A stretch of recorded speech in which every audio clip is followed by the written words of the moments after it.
안녕하십니까. 저는 이번에 50대의 마지막 열차를 탄 홀몸 엄마입니다. 이 사연을 쓰기로 마음먹기까지 꽤나 고민을 하고서 컴퓨터를 킨 것인데요. 저의 사랑하는 딸이 한번 올려보자고 해서 딸 도움을 받아 이렇게 키보드를 두들깁니다. 어떻게 써내려가야 할지 몰라 과거를 찬찬히 돌아보면서 종이에 몇 자 연습한 뒤에 쓰고 있어요. 자녀 있으신 분들은 저의 가슴 철렁했던 이 사연에 마음 써서 공감해 줄 것이라 생각이 듭니다. 바보 같은 저의 불찰로 인해 자식을 잃어버렸던 멍청한 엄마의 반성문이 될 것 같아서요. 저는 한창 청춘인 시절 남편을 만나서 결혼을 하였습니다.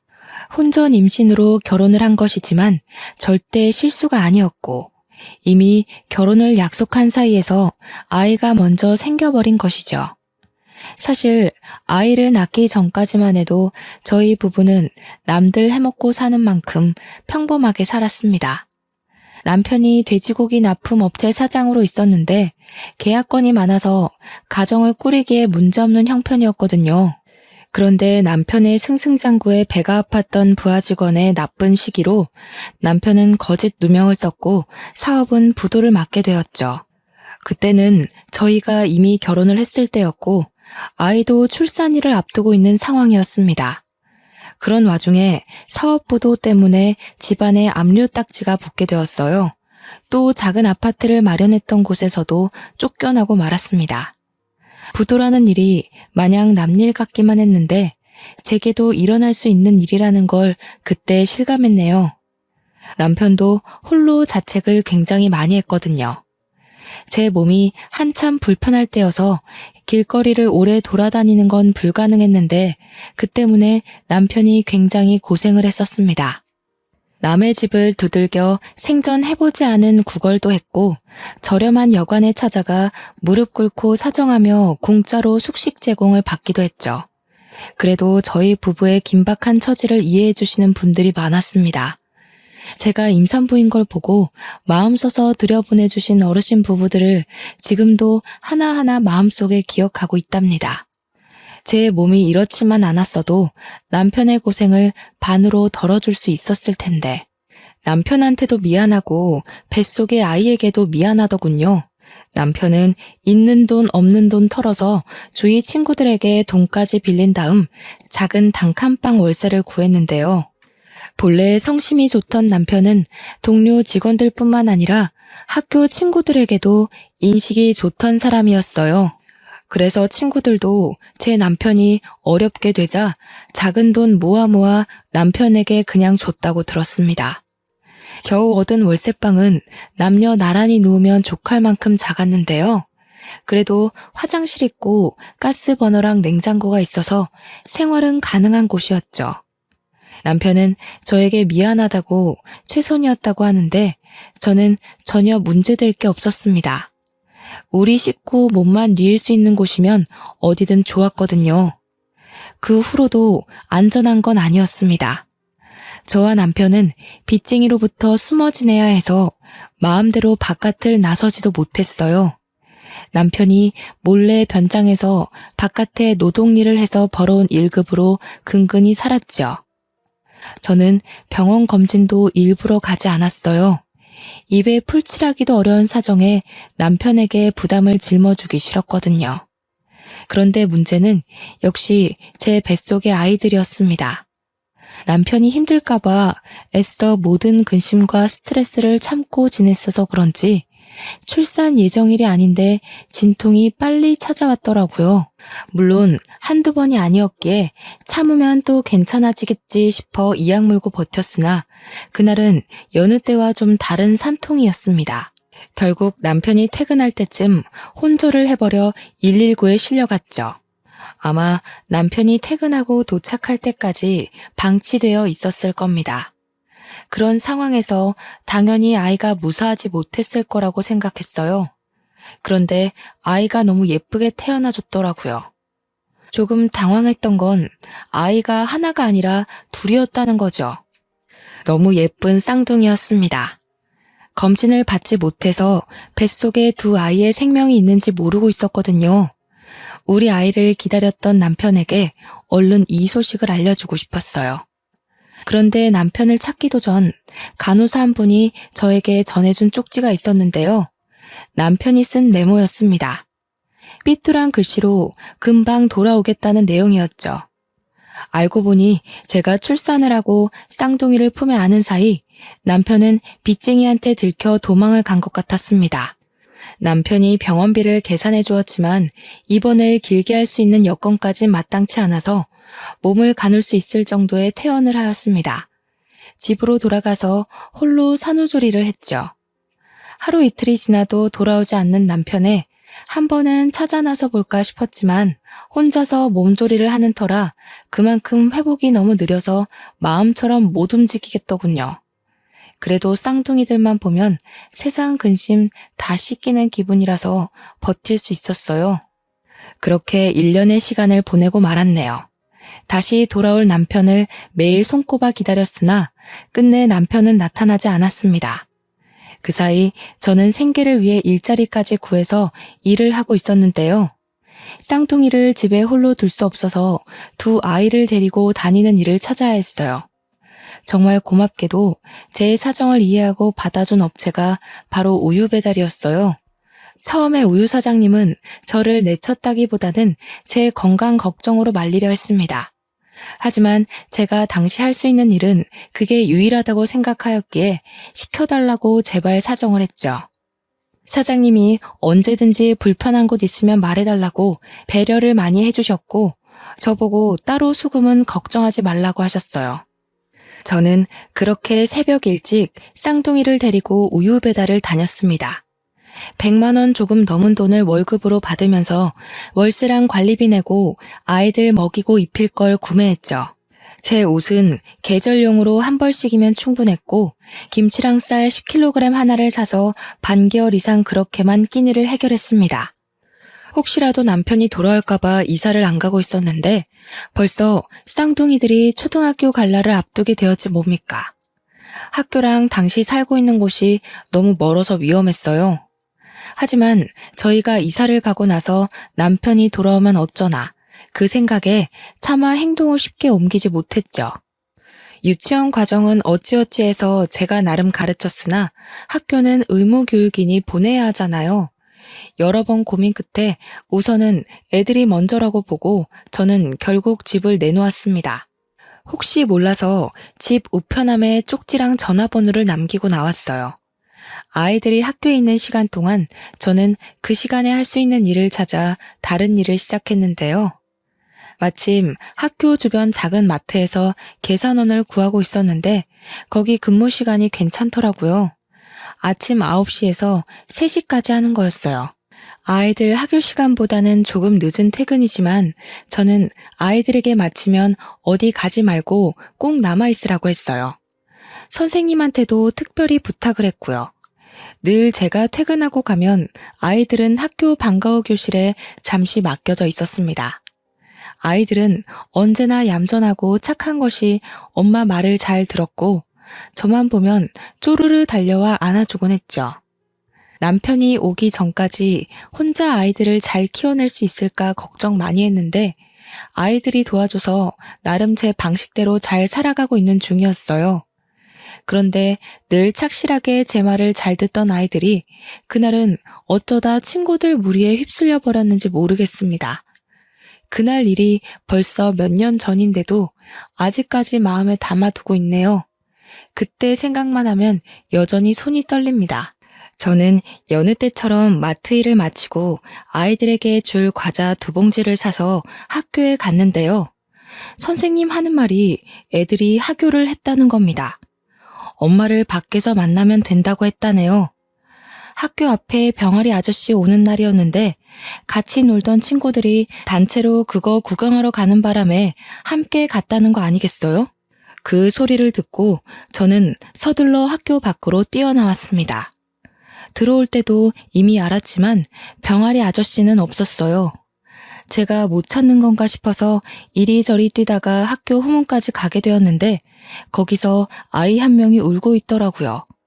엄마인 저는 그 아이가 제 아들이라는 걸 단숨에 알아봤고 서둘러 아들 준수에게 달려갔습니다. 준수는 도로 쪽을 보면서 얼굴이 빨개지도록 울고 있었죠. 준수야, 왜 그래? 준이는 어디 갔어?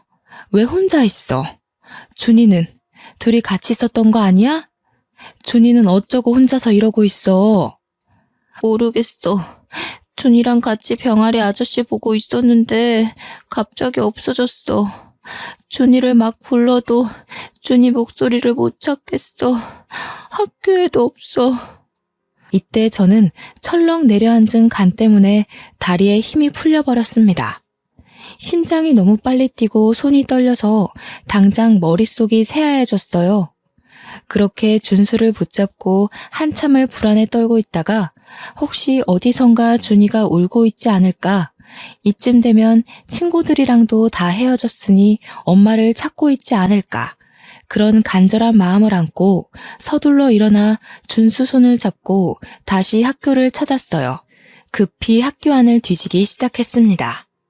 선생님들에게도 또 찾아가 제 사정을 말씀드렸더니 당시 교무실에 있던 선생님들이 전부 놀라서 제 딸 준이가 갈 만한 곳을 함께 뒤졌어요.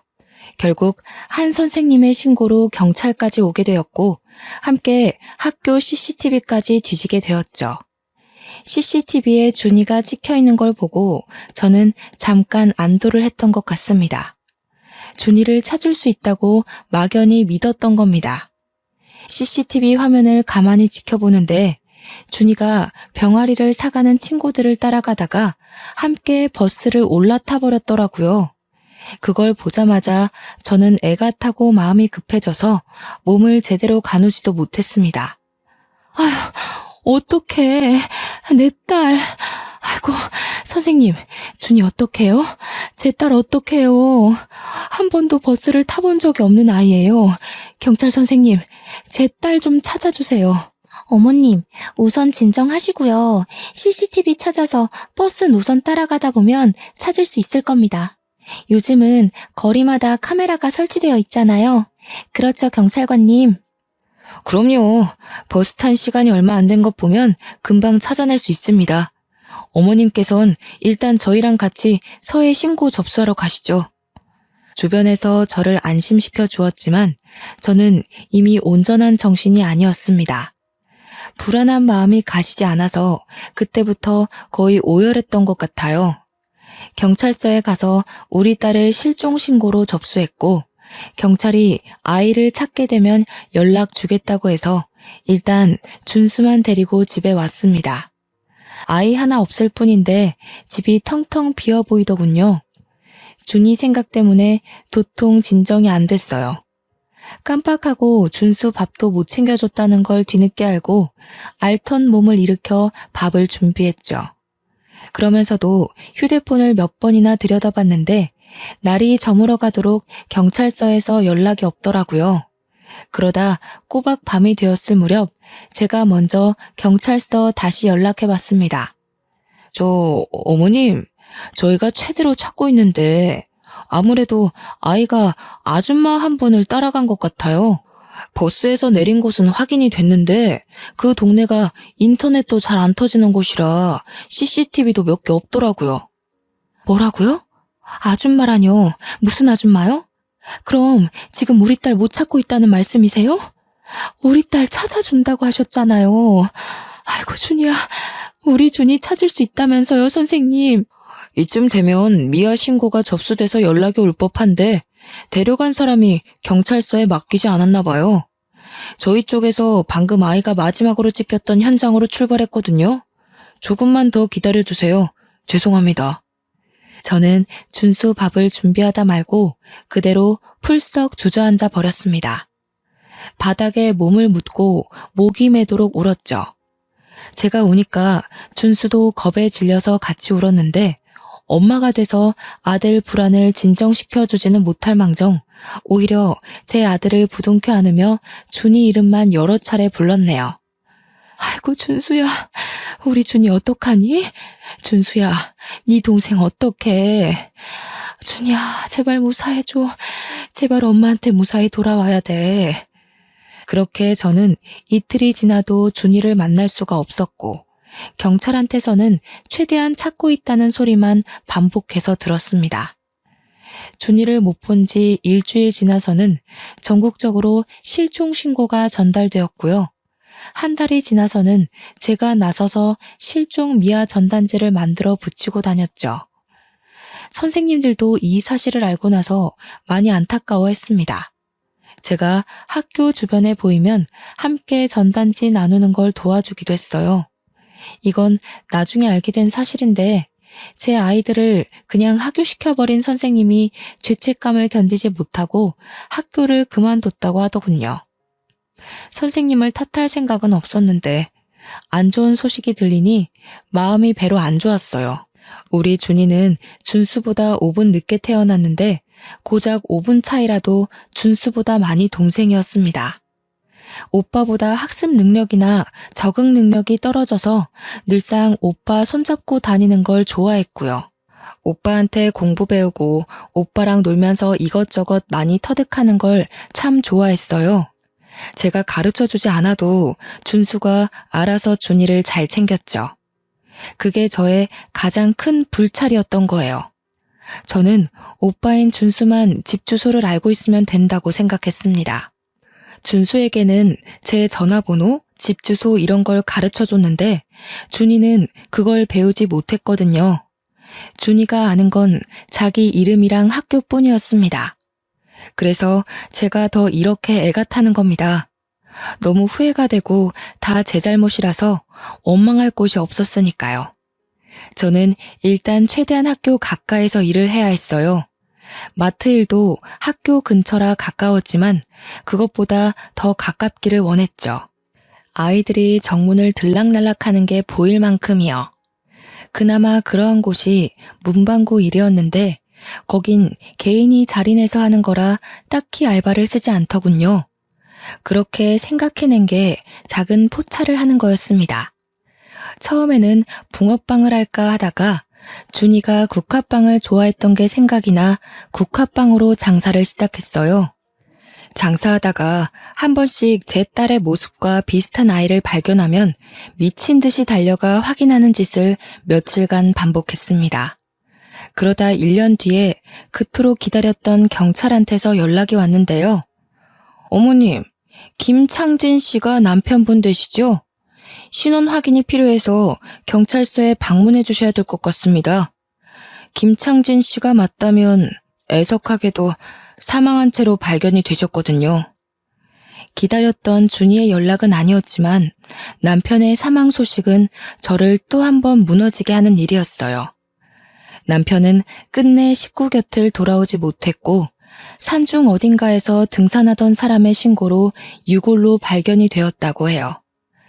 착하게 살아온 제 남편, 도망치고 도망치다가 그런 험한 꼴로 외롭게 죽었다고 생각하니 너무 가슴이 미어졌습니다. 토끼 같은 새끼들 얼굴 한번 보려고 제 출산일을 그토록 기다렸던 사람인데 끝내 아이들을 보지도 못하고 눈을 감았다니. 이렇게 불쌍한 처지가 또 어디 있단 말입니까? 저는 어린 아들과 둘이 조촐하게 남편의 장례를 치르고 남편을 납골당에 안치했습니다. 문득 그런 생각이 들더군요. 돌아오지 못하고 사망으로 소식을 알린 남편처럼 제 딸도 그렇게 돌아올까봐 너무 무서웠어요. 그동안은 아니라고, 내 딸 분명 살아있을 거라고 굳게 믿고 지냈는데 남편의 부고 때문에 너무 크게 흔들린 거죠. 매일 밤 자기 전에 하늘에 있는 남편에게 빌었어요. 우리 어린 딸 준이 당신이 좀 지켜달라고. 당신이 있는 곳에서 우리 준이가 보인다면 제발 좀 지켜달라고 수없이 기도했죠. 야속하게도 사건은 해결되지 못한 채 세월만 계속 흘렀고 실망과 좌절만 갈수록 커졌습니다. 그 사이 준수가 벌써 초등학교를 졸업하는 지경까지 왔는데요. 준수의 교복을 맞추고 집으로 돌아온 그날 밤, 저는 마지막까지 붙잡고 버텼던 동아줄을 놓고서 눈물을 터뜨리고 말았습니다. 아들 걱정해서 평소에는 몰래 울음을 삼켰는데 옷장에 걸려있는 아들 교복을 보니 더는 못 참겠더라고요. 우리 준이도 교복을 맞춰야 할 나이가 되었는데 미안하다 준수야. 엄마가 우리 아들 생각해서라도 힘을 내야 하는데 도무지 네 동생 걱정으로 하루하루가 죽을 만큼 힘들구나. 도대체 준이는 어디에 있는 걸까? 엄마, 나 이제 이만큼 컸으니까 꼭 경찰이 되려고 노력할 거야. 그래서 내가 준이 찾아줄게. 그러니까 울지 마. 엄마가 울면 준이도 많이 속상할 거야. 고작 14살인 아들인데 얼마나 속이 깊던지. 제가 참지 못하고 다시 눈물을 흘리는 걸 아들이 안아주면서 자기만 믿으라고 계속 저를 달래주었습니다. 아들 앞에서 참 면목이 없었으나 그게 그렇게 의지가 되더라고요. 그날 후로 저는 제가 준수에게 너무 소홀했구나 싶어 더더욱 악착같이 살기로 마음먹었습니다. 준이도 아직 생사에 대한 연락이 없는 것 보면 분명 살아있을 거라고 믿기로 했죠. 그렇게 준수가 대학을 가게 되고 준이에게 해줄 몫까지 보태어 준수를 뒷바라지를 해왔습니다. 준수는 저한테 경찰이 될 거라고 포부를 밝힌 순간부터 단 한 번도 장래의 희망을 바꾼 적이 없었는데요. 정말로 번듯한 경찰 공무원이 된 거 있죠? 저는 아들이 얼마나 열심히 공부하고 노력했는지 지켜봐서 알고 있어요. 첫 시험에서 바로 합격했는데 그동안의 노력이 빛을 발한 것 같아 그게 너무 자랑스럽다가도 어린 나이부터 저 때문에 원하는 꿈 한 번 꿔보지 못하고 경찰만 바라보고 달려온 건 아닌가 하는 생각에 오랜만에 눈물을 보여버렸네요. 고맙다 준수야. 엄마가 신경을 많이 못 써줬는데 이렇게 잘 커줘서 너무 고마워. 그리고 미안해. 엄마가 너한테까지 마음의 짐을 짊어준 것 같아. 그게 너무 미안해서 어쩌니? 그런 말 하지 마. 준이는 나한테도 동생이잖아. 내가 준이 손만 잘 잡고 있었어도 이렇게 되진 않았을 텐데. 내 잘못이 커. 무슨 일이 있어도 내 동생 내가 꼭 찾을 거야. 아휴, 이 착한 것. 좋은 집에서 좋은 부모 만나 자랐으면 이 고생 안 해도 되었을 텐데. 엄마라는 사람이 너무 못난 모습만 보여줬네. 그래도 정말 멋있게 커줬다 우리 아들. 참 장해. 그만 자취해도 된다는 제 말에도 준수는 끝까지 저와 같이 사는 걸 고집했습니다. 출근 거리가 멀어서 피곤할 텐데도 괜찮다고만 하네요. 그래도 아들이 멋진 경찰이 되는 덕분에 저는 본래 살던 집 주변으로 조금 더 큰 전셋방을 얻을 수 있었어요. 이 동네를 완전 떠날 수 없었던 건 순전히 우리 딸 때문이었죠. 혹시라도 우리 딸이 이 동네를 기억해서 찾아올 수도 있잖아요. 그렇게 준수가 경찰이 되고 1년 차가 지났을 무렵 준수가 저한테 몸 생각하라고 부탁을 하는 바람에 장사를 접고 한동안 집에서 쉬게 되었어요. 무료하게 집에만 박혀 있으면 또 늘어질 수 있으니 제게 요리학원을 또 등록해 주더라고요.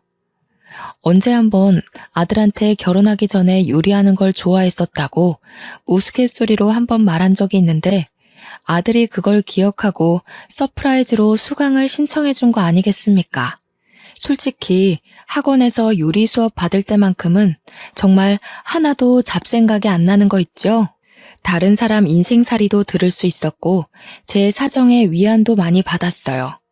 서로 좋은 말도 많이 주고받는데 사람들과 어울려 지내서 그런지 우울감도 걷어지는 느낌이었죠. 수업 들은 내용들을 꼬박 수첩에 메모해서 아들이 준 용돈으로 아들에게 요리를 선보이면 아들이 맛있다고 저를 치켜 세워주며 큰 호응을 해주는데 그때마다 민망해 죽겠더라고요.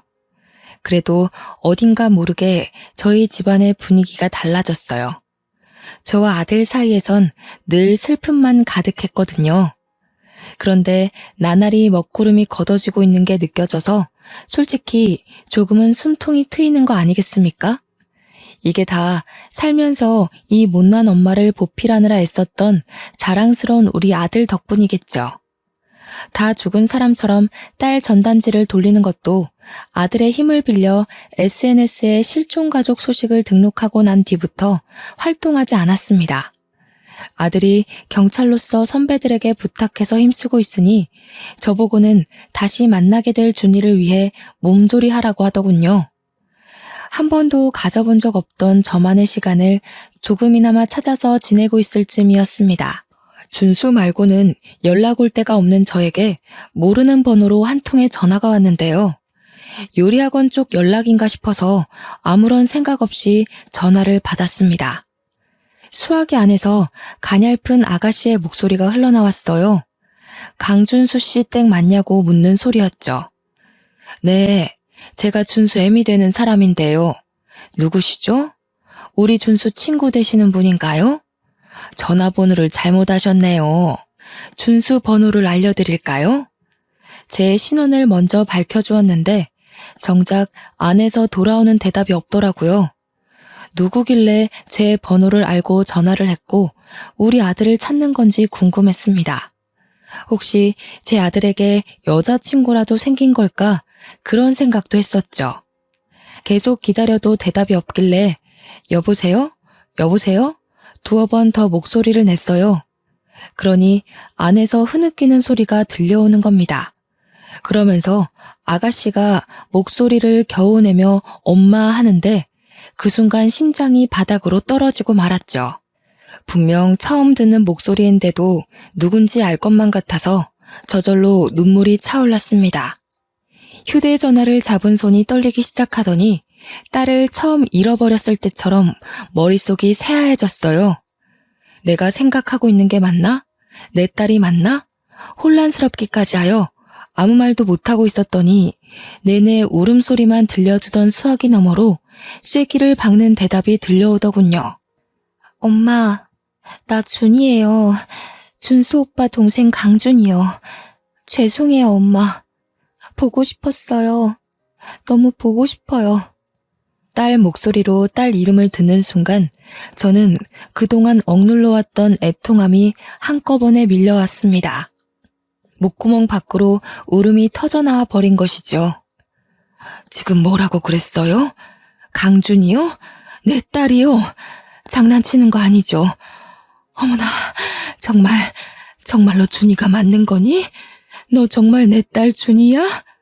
내 딸이 정말로 살아있었던 거니? 지금 너 어디야? 엄마가 그리로 갈게, 응? 숨이 막힐 것처럼 괴로웠고 비통함이 넘쳐 흘렀지만 당장 딸을 만나야겠다는 생각밖엔 안 들더라고요. 제 눈으로 얼굴을 확인해야 할 것 같아서 수화기를 붙잡고 어디냐고 그렇게 울며 불며 물었어요. 딸도 많이 울고 있는지 목소리가 많이 떨렸는데 그러면서 하는 말이 자신이 다녔던 초등학교에 있다는 겁니다. 저는 전화를 끊자마자 신발도 못 신고서 허겁지겁 달려나갔습니다. 학교랑 5분밖에 걸리지 않는 거리를 맨발로 미친 듯이 뛰었어요. 도로에 차가 오는지도 못 보고 그냥 무작정 달려서 운동장으로 뛰어 들어갔는데요. 그때 막 학교 건물 쪽에서 나오는 아가씨 한 명을 보았습니다. 겉모습이 못 알아볼 정도로 너무 달라져 그냥 지나쳤다면 모르고 넘어갈 수 있어요.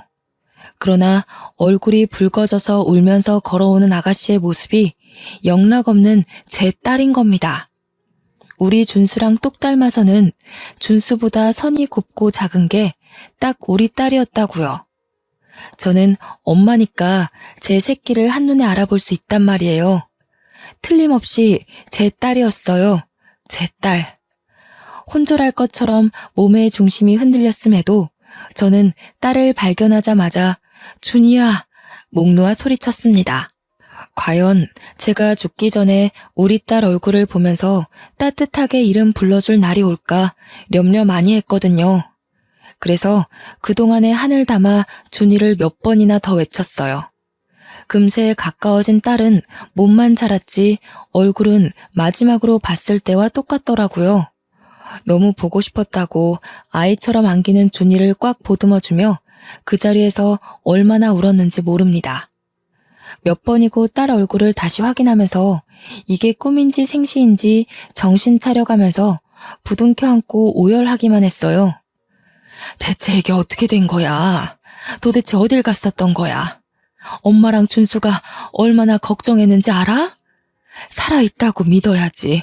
내 딸 안 죽었다고 믿어야지 하면서도 몇 번을 무너져 내렸는데. 고맙다, 준이야. 이렇게 살아있어줘서 너무 고마워. 엄마가 우리 딸 빨리 못 찾아줘서 미안해. 그땐 제가 완전 정신을 놓았다고 봐야 했어요. 딸을 꼭 붙들고 절절하게 부르짖으며 아이를 야단치다가도 금세 고맙다고 다행이라고 안아주기를 반복하며 정신사납게 행동했죠. 성인이 돼서 엄마를 찾고 싶었는데 엄마 이름을 모르겠더라고요. 전화번호도 모르고 살던 곳도 잘 기억이 안 나서 더 오래 걸렸어요. 그나마 내가 기억나는 게 학교라서 이 학교를 몇 번 왔었는데 지난 날이 하나도 기억 안 나는 거예요. 엄마 잘못이야. 내가 준수 하나만 철석같이 믿고 너희 둘이 떨어질 수도 있다는 걸 미처 생각 못했어. 다 엄마 때문이야. 미안하다, 딸아. 엄마 탓 아니에요. 제가 오빠 허락 없이 친구들 따라가는 바람에 그렇게 된 거지. 학교에 찾아와도 졸업 앨범은 졸업생이나 학부모 아니면 함부로 못 보여준다 하더라고요. 엄마랑 오빠를 찾으려면 이 학교에 아주 들어오는 방법밖엔 없었어요. 그래서 저 지금 여기 학교 교생으로 다니고 있어요.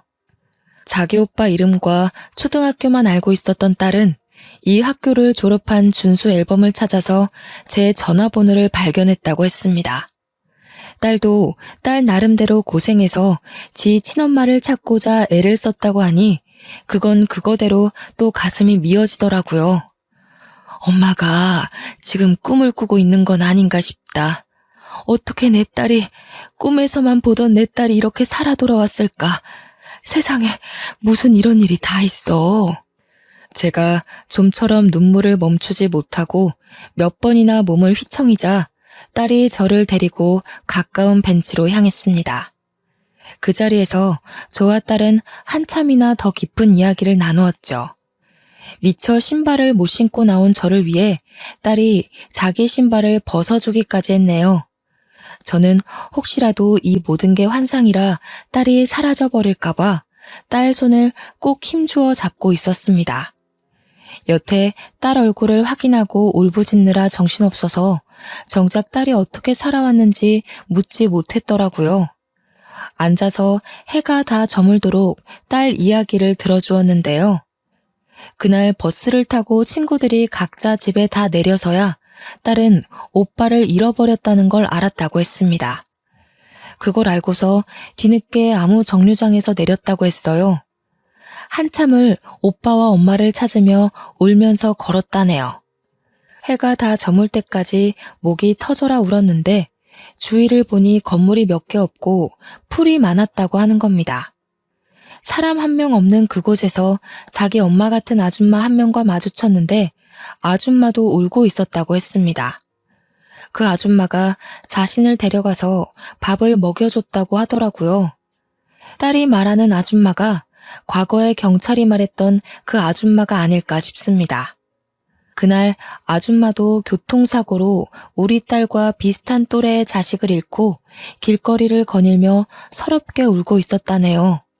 그러다 제 딸을 발견해서 가여운 마음에 밥을 먹이고 싶어서 자기 집에 데려갔고 제 딸을 돌려보내기 위해 경찰에 신고를 하려고 했는데 하룻밤 재워서 보낼까 싶어 신고를 미뤘대요. 그렇게 하루 이틀 미루면서 자기 딸을 잃은 상실감을 제 딸 키우면서 위안받았다고 했어요. 제 딸을 돌려보내는 게 마치 자기 죽은 딸을 완전히 보내주는 것만 같아서 차마 마음의 준비가 안 되었다고 하는 겁니다. 딸 말로는 그래서 일이 이렇게 되어버렸다고 해요. 그 아줌마가 딸이 좀 자라고 난 후 그동안 잘못을 용서 빌었다고 하대요. 솔직히 화가 나는 게 당연하잖아요. 하지만 저는 이미 20여 년이나 지나버린 세월 동안 그 아줌마에게 분노와 원통함을 다 토해낸 터라 지금은 그저 이렇게 제 딸을 살려놓은 것만으로도 감사할 따름이더군요. 제 처신이 이해 안 되실 수도 있다고 봅니다. 사실상 딸에게 따져서 그 아줌마를 유괴범으로 신고해버릴 수도 있었겠죠. 하지만 이렇게 다시 만난 딸이 너무 귀하고 예쁘게 잘 커줘서 이것만으로 모든 걸 용서할 수 있겠더라고요. 딸도 그랬습니다.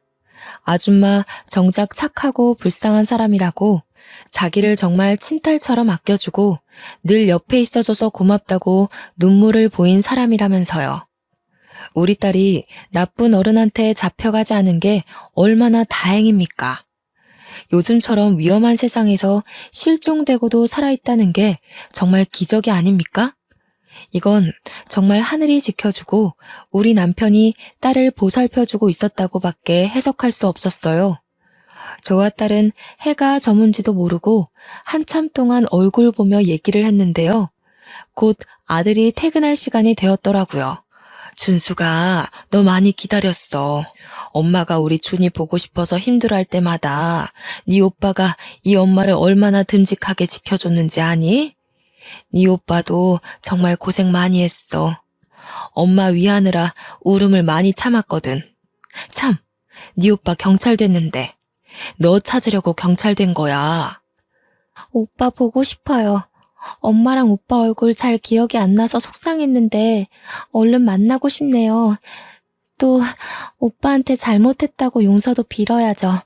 엄마랑 오빠 만나면 꼭 용서를 구하겠다고 그렇게 기다리면서 살았거든요. 저는 믿기지 않은 딸의 생사를 다시 한번 실감하며 하늘에 있는 남편에게 감사 인사를 올렸습니다. 딸은 이미 교생 수업을 마친 시간이라 퇴근을 한 상태였고요. 딸 손을 꼭 잡고서 집으로 데려왔어요. 준수가 오기 전에 함께 먹을 저녁상을 진수성찬으로 차렸어요. 딸이랑 함께 식사를 준비하는데 제가 자꾸만 꿈 아니냐고 묻는 말에 그때마다 딸이 뽀뽀해주면서 꿈 아니라고 얘기해줬어요. 뒤돌아서면 사라져버릴까봐 계속 신경이 쓰이더라고요. 화장실 가서도 몇 번이나 딸 목소리를 갈구했는지 몰라요. 오늘 아줌마한테 엄마 집에서 잔다고 허락받았어요. 저야말로 엄마 안 사라지게 꼭 붙어 잘 테니까 걱정 마요. 세 식구 먹기엔 과분한 밥상을 차려놓고 나니 아들이 잠시 뒤 퇴근하고 들어오더라고요. 준수는 처음에 밥상을 보고 놀랐다가 웬 아가씨가 있으니 더 당황해서 신발장에 멀뚱히 서 있었어요. 그러자 딸이 준수를 보고 울음 터뜨리면서 오빠라고 부르는 소리에 준수도 준이를 단번에 알아보더군요. 준이야, 너 정말 준이니? 도대체 이게 어떻게 된 일이야? 어떻게 집에 온 거야? 그동안 어디 있었는데? 이렇게 살아있었으면서 왜 연락을 못했어? 아니다. 살아있어서 다행이야. 다 필요 없고 살아있어 준 것만으로도 됐어.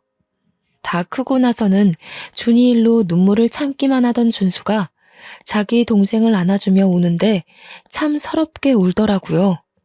저는 내 새끼 둘을 같이 안아주며 다독거렸습니다. 이렇게 제 두 팔로 내 새끼들을 둘 다 안을 수 있는 날이 돌아왔다는 게 너무 기뻤어요. 아줌마가 엄마한테 사과하고 싶대요. 내일 아줌마 집에 같이 가줄 수 있어요? 아줌마는 엄마가 무슨 원망을 하든 다 감당하겠다고 했어요. 대신 용서만 구할 수 있게 해달라고 전화 왔어요. 다들 진정이 되고 그동안 어떻게 지냈는지 준이 얘기를 다시 들었는데요. 준이를 데리고 있던 아줌마가 저뿐만 아니라 우리 아들까지 보고 싶다고 했다네요. 처음엔 망설였어요. 제 딸을 훔쳐간 사람을 대면하다니 말도 안 되는 만남이라고 생각했죠. 그러나 한편으로는 우리 딸이 어디서 어떻게 자랐는지, 누구 손에 길러졌는지, 이렇게 잘 키워준 그 아줌마라는 얼굴이 궁금하기도 했어요. 그래서 하룻밤 자고 다음날 아들도 같이 딸을 따라 딸이 살아온 집으로 갔죠. 아줌마 집은 완전 산중 길에 있었고 휴대폰도 잘 안 터진 곳이더라고요. 문득 경찰이 CCTV도 몇 대 없고 인터넷도 잘 안 된다고 했던 말이 떠오르더군요. 아직도 그때만 생각하면 소름이 돋는데 그곳을 이렇게 찾아와 보다니. 딸을 따라 산중으로 올라갔는데 그곳에는 동화 속 산장처럼 예쁜 별장이 꽤나 넓게 자리하고 있었습니다. 내부는 더 넓었어요. 집주인인 아줌마는 그 커다란 집에서 혼자 지내고 있더라고요. 우리가 들어가자마자 얼굴도 제대로 못 마주하던 아줌마가 자리로 안내해줬는데요. 인사말도 나누지 않았는데 아줌마가 그대로 저희들 앞에 무릎을 꿇는 게 아니겠습니까? 두 분께 정말 죽을 죄를 지었습니다. 너무 죄송합니다. 변명이란 거 알지만 그땐 죽은 제 딸이 너무 보고 싶어서 그런 정신 나간 짓을 했던 것 같아요. 처벌은 얼마든지 받겠습니다. 죄송합니다. 갑작스런 사죄에 저희들은 할 말을 잃고 있었습니다. 그때 아들이 먼저 한 소리를 했는데요. 범죄인 거 알고 계세요? 공소시효가 지나서 따져 물을 수는 없겠지만 아줌마께선 지금 천륜을 끊어놓는 엄청난 죄를 저지른 겁니다. 아줌마도 엄마라면서요. 근데 어떻게 이런 일을 벌일 수가 있어요? 아들은 그동안 어디에도 원망을 쏟지 않고 내내 묻어두고 있었거든요. 우리 식구를 힘들게 만든 아줌마에게 단단히 화가 난 것이 이해가 됩니다. 저도 아들 말에 100% 공감을 하니깐요. 그러나 저는 딸을 잃었을 때의 마음을 잘 알기 때문에 아줌마가 준비 없이 자기 딸의 죽음을 통보받았을 때 거기서 오는 애통함도 충분히 이해가 되었어요. 저는 아들에게 죄송하다고 두 손을 싹싹 비는 아줌마에게 꼭 몇 마디 해주고 싶었습니다. 어떻게 자식 잃은 마음을 아는 사람이 이런 어마어마한 짓을 벌일 수 있단 말인가요? 부인이 피부치 딸을 잃은 건 정말 안타까운 일이지만 부인은 부인이 받은 상처를 남에게 전가한 것밖엔 안 되는 거예요. 아줌마는 제 말에 눈물을 흘리면서 죄송하다는 말만 하고 숨죽여 울더군요. 저는 아줌마와 같이 바닥으로 내려가 자리에 무릎을 꿇었습니다. 그대로 아줌마를 보듬어 안아주었죠. 우리 식구 힘들게 한 건 너무 밉지만 그래도 우리 딸이 무사할 수 있도록 지켜줘서 고마워요. 뭐든 괜찮으니까 내 딸 어딘가에 살아만 있어 달라고 빌고 또 빌었거든요. 다시 제 품으로 돌아올 수 있게 보살펴줘서 고맙습니다. 아줌마는 제 품에서 더 많은 울음을 터뜨리더군요. 그 서러운 울음소리에서 그동안 죄책감으로 얼마나 견뎠을지가 느껴졌습니다. 그렇게 한참을 또 눈물로 시간을 보내고 우리는 전부 그곳에서 식사를 했어요. 아줌마는 바람난 남편에게 버림받고 나와서 아이를 낳고 둘이서 단란하게 지냈다고 하더라고요. 가족이라곤 딸 하나 있었는데 고작 9살 나이에 유치원에서 일어난 사고로 잃는 바람에 혼자가 되었다고 하네요. 그래서 제 딸을 더 친딸처럼 키웠다고 하는데 그럼 이 아줌마는 제가 제 딸을 데려가면 또 혼자라는 거 아닙니까? 이상하게 그게 좀 마음에 걸리더라고요. 그래서 같은 엄마로서 그 절망적인 마음이 이해가 되어 신경 쓰였습니다. 부인, 괜찮으시다면 저희랑 같이 서울 올라가지 않겠습니까? 우리 준이 제가 데려가 버리면 부인께선 또 혼자 이 적적한 곳에 계셔야 하잖아요. 그럼 그동안 준이 덕분에 몰랐던 상실감이 한꺼번에 찾아올 텐데 그걸 어찌 감당하시려고요. 그건 당연히 제가 겪어야 할 벌이라고 생각합니다. 제 딸의 기억이랑 우리 준이와 함께 보낸 추억들 소중하게 품으면서 지내면 충분히 버틸 수 있어요. 사람이 상실감을 느낄수록 타인이랑 몸 부딪혀가며 지내야죠. 부인께서도 우리 준이를 딸처럼 키웠을 텐데 우리가 이대로 가버리면 또 딸을 잃었다고 좌절할 거 아닙니까? 우리 준이 마음도 편치 않을 것 같아서 그럽니다. 같이 서울 올라갑시다. 준이도 막상 아줌마를 두고 가기가 그랬는지 제 제안 이후 아줌마를 적극적으로 설득하더라고요. 아줌마가 제 딸 부탁에 꼼짝도 못하는 걸 보고 저는 더 이 아줌마를 혼자 두고 가면 안 된다고 봤어요. 아줌마는 얼떨결에 허락을 했다가 금세 고맙다고 제게 또 고개 숙이며 눈물을 흘리더군요.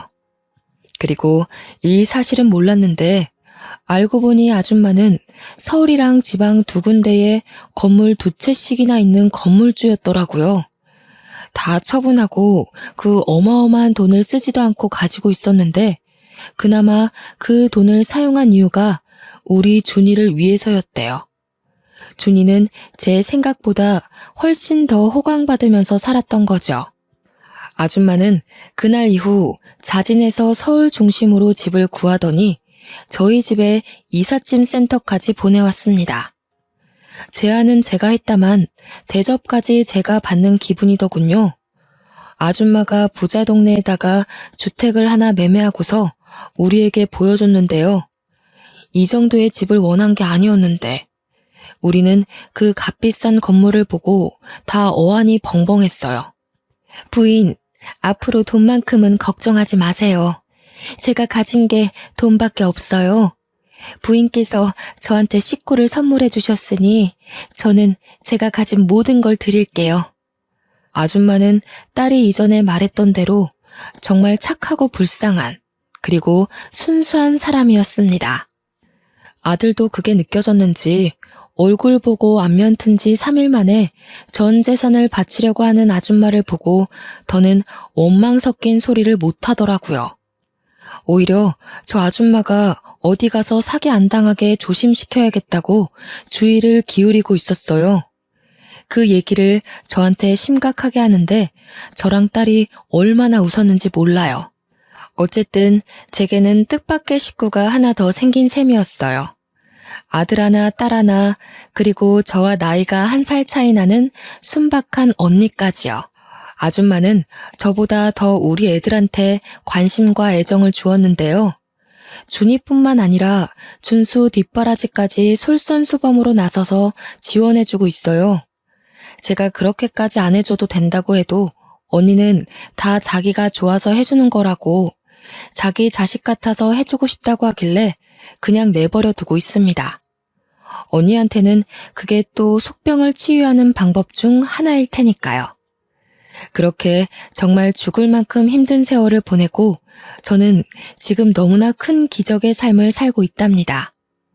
딸은 선생님으로, 아들은 경찰로, 그리고 저와 언니는 여가 생활을 함께 즐기면서 무탈하게 지내고 있어요. 이 행복이 영원하길 바랄 뿐인 마음으로 살고 있죠. 가끔은 그런 생각이 들더라고요. 남편이 저 혼자 고생 많이 했다고 주는 선물 같은 순간이 아닌가 하는 생각이요. 딸을 찾기 전까지만 해도 남편에게 눈물 섞인 기도만 올렸는데 지금은 남편이 살아있을 때 많이 보여줬던 웃는 모습으로 기도를 올리고 있거든요. 어떠세요? 제 인생 정말 기적이지 않나요? 저는 이게 모두 힘든 시련을 이겨낸 시간의 선물이라고 봅니다.